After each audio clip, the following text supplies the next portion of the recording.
Fallou Gueye. waaw fan yii métti woon na quoi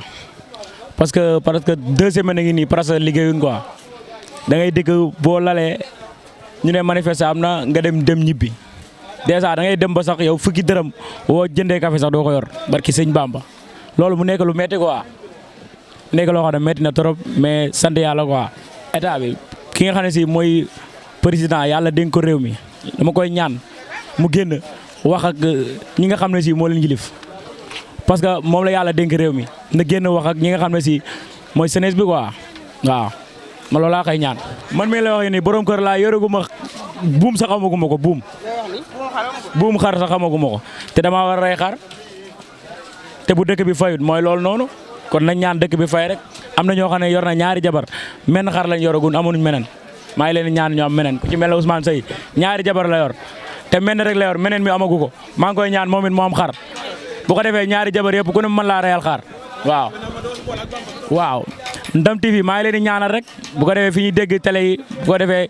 ngeen ñu déggul leen fu ko raw quoi parce que yéen a ngi dox ci lu rafet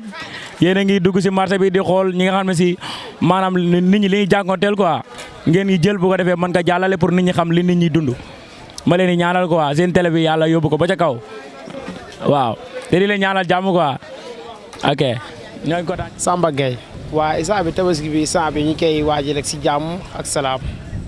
waaw léegi tabaski bi yàlla na ci yàlla ñu dugg ci bisimilah dugg ci alhamdulilah mi yàlla ko